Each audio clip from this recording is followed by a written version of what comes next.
Salut la gang, c'est Joe. Aujourd'hui, je vous parle d'un jeu qui s'appelle Vignoble. C'est un jeu de 2 à 4 joueurs qui se joue en 30 à 45 minutes. On dit sur la boîte pour des joueurs de 18 ans et plus. D'après moi, c'est à cause du thème qu'il y a de l'alcool. Sinon, c'est pas un jeu super compliqué. Si vous acceptez que vos enfants voient passer du vin sur la table, je pense que c'est un jeu qu'ils peuvent jouer sans problème. Salut la gang! Salut la gang! Salut la gang! Et bienvenue à l'école du jeu.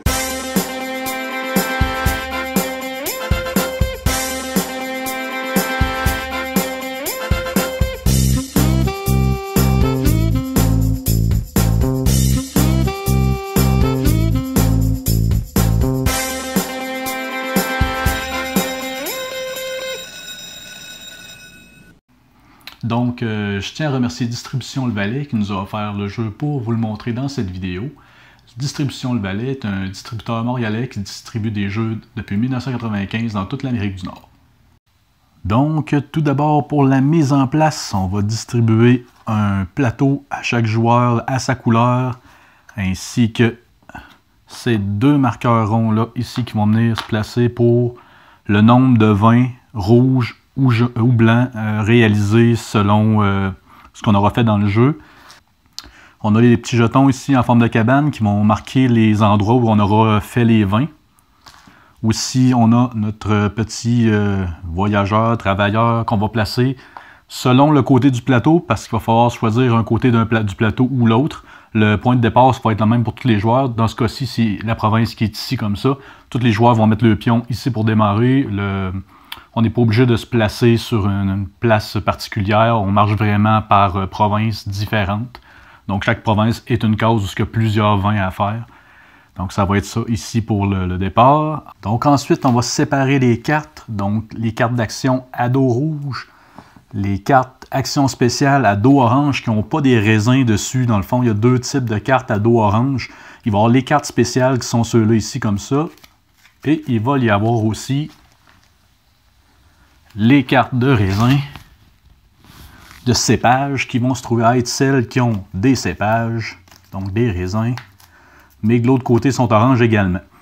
Le but qu'ils soient orange tous les deux, c'est qu'au cours de la partie, on va avoir les mêmes en main, donc pour éviter que les joueurs sachent si on a des cépages ou des actions spéciales, mais de dos, on ne verra pas la différence, donc ça va aider au jeu.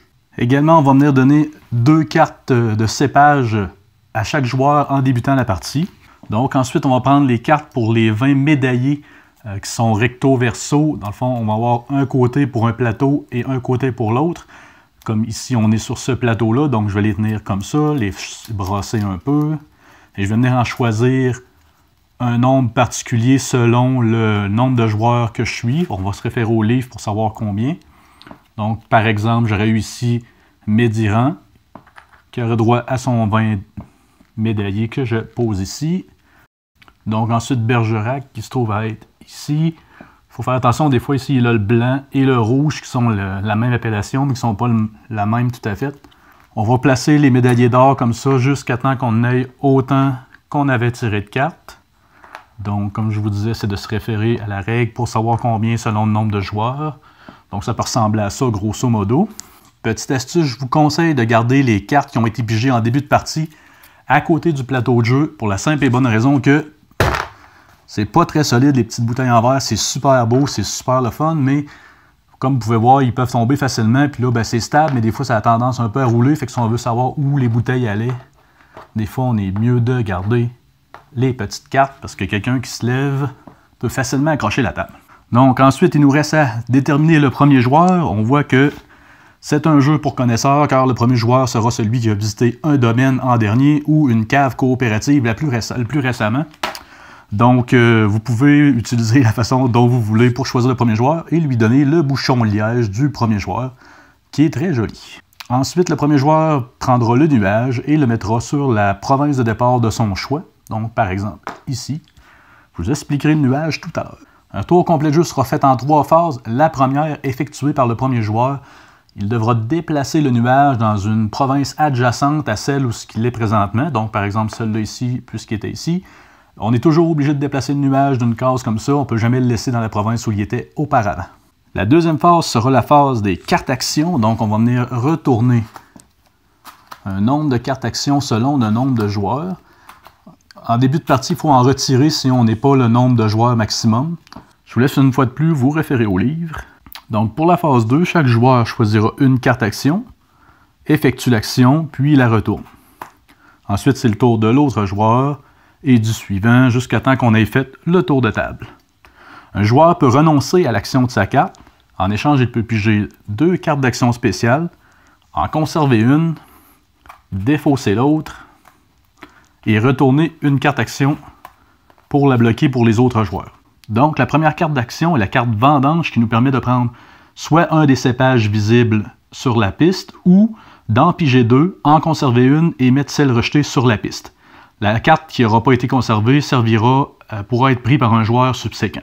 La deuxième action est la mise en tonneau. Pour la mise en tonneau, nous allons pouvoir prendre dans notre main toutes les cartes d'un même cépage, donc de la même couleur ici en haut, et les placer sur un des tonneaux, comme ça ici. Il faut noter qu'ici, on peut avoir autant de cartes cépage dans un tonneau qu'on veut, excepté qu'il doit être toutes du même cépage. Donc, si par exemple, si j'ai les mauves, si j'ai les jaunes et les vertes, je ne peux pas venir rajouter une rouge, par exemple, ici, ou une orange.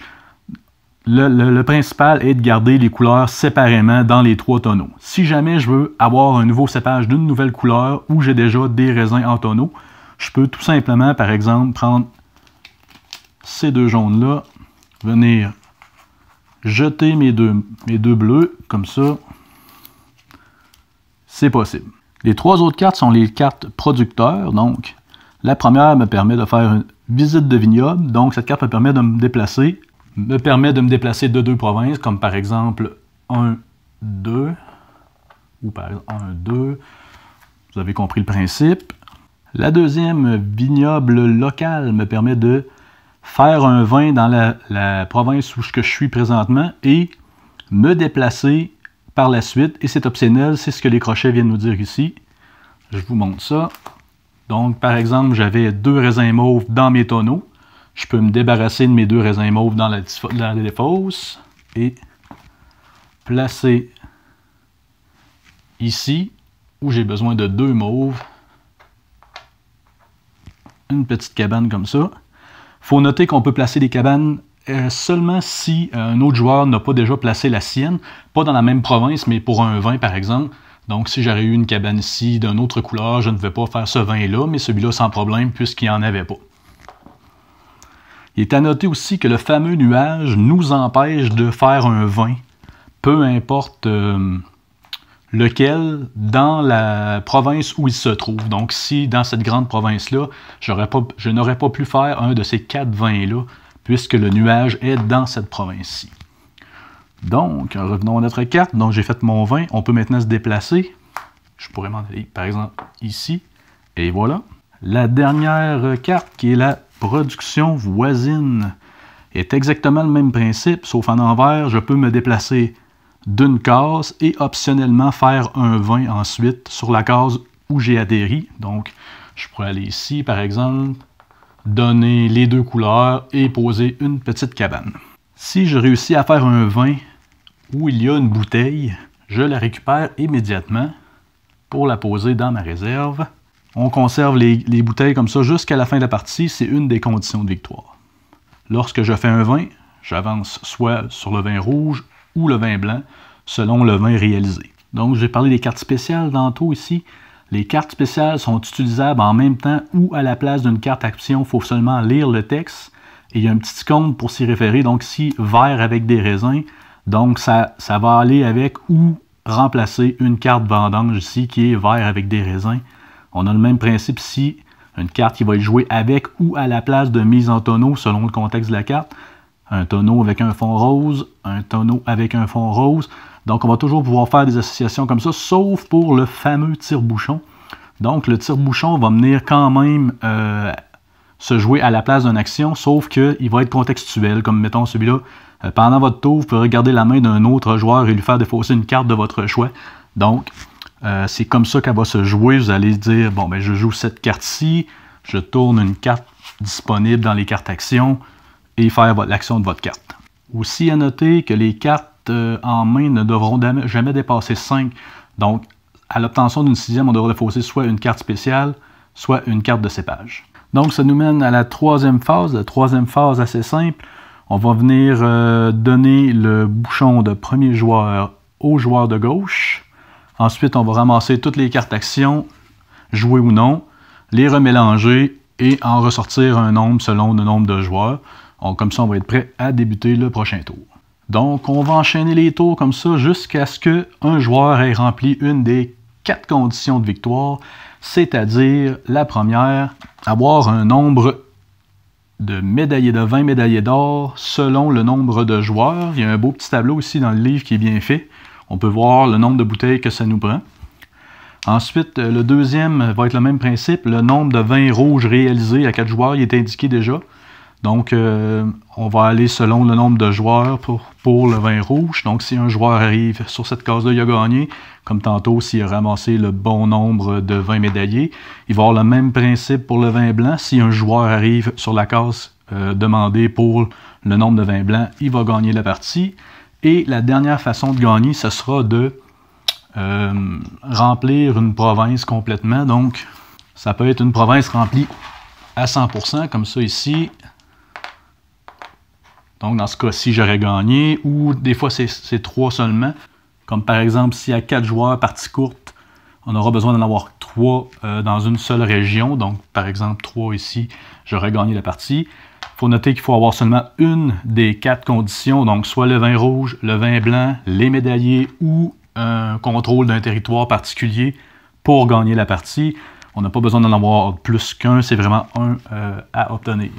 Donc, c'est tout pour les règles. On se revoit pour mon avis. Donc, qu'est-ce que j'ai pensé de Vignoble? Côté point positif, tout ce qui est visuel est bien réussi. Ça reste dans le thème. On n'aurait pas eu un fini cartoon pour un jeu sur le vin. On a plus un truc un peu classique, mais quand même très bien illustré. Aussi, côté composante, là, on a des petites bouteilles de vin en plastique comme ça. On dirait du verre. C'est très bien vu. C'est super. Également, le pion premier joueur qui est un vrai bouchon de liège, ça c'est vraiment plaisant. Le petit nuage pour symboliser qu'on ne pourra pas assembler de vin sur cette province-là à cause du mauvais temps. Finalement, ça ajoute un beau petit visuel, c'est très plaisant. Ensuite, la partie n'est pas trop longue. Aussi, on a 4 choix différents pour terminer une partie. Dans le fond, à toutes les parties, on les a toutes évidemment, mais on va pouvoir orienter sa stratégie vers la façon qu'on veut gagner, soit en ayant X nombre de vins blancs, X nombre de vins rouges, un pourcentage d'occupation d'une province, ou bien un nombre de vins médaillés. C'est toujours modulé selon le nombre de joueurs, mais c'est toujours apprécié d'avoir plus qu'un path to victory, d'avoir plusieurs chemins vers la victoire. Aussi, le fait que le plateau est recto-verso, ça nous donne une autre variation pour les parties. Ça aussi, c'est très intéressant.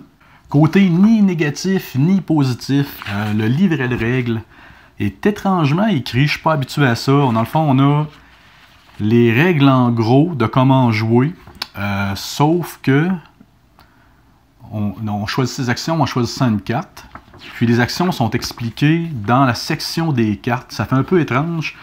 Dans le fond, on voit comment placer le jeu, les conditions de victoire, comment ranger les paquets de cartes.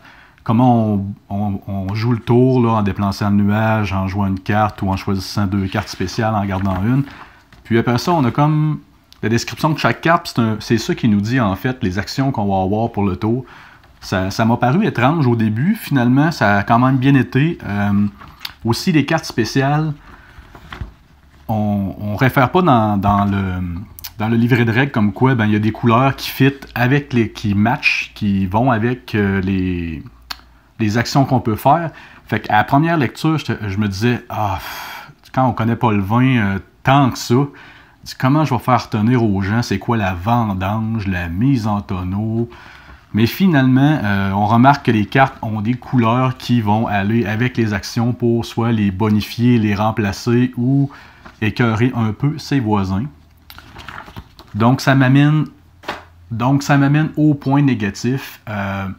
On peut écœurer ses voisins beaucoup.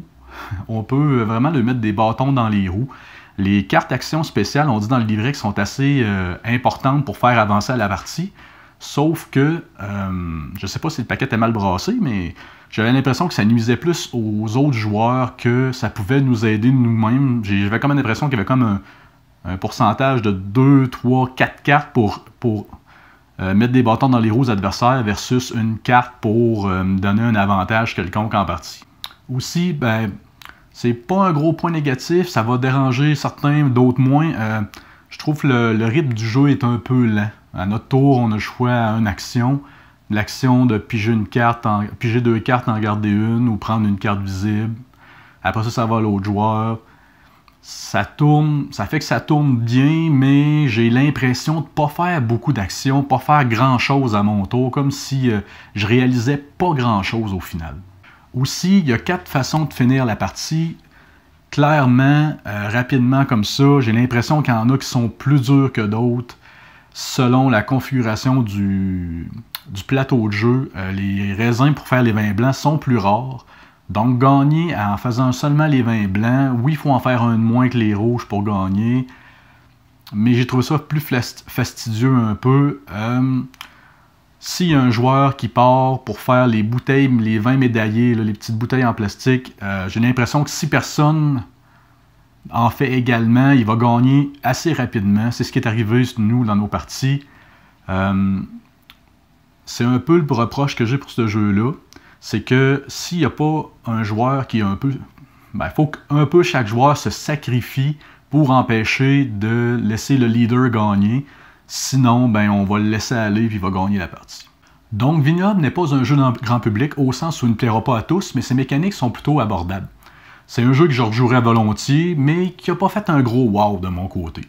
Donc, j'espère vous avoir éclairé à savoir si c'est un jeu qui était fait pour vous. Alors, je vous dis à la prochaine.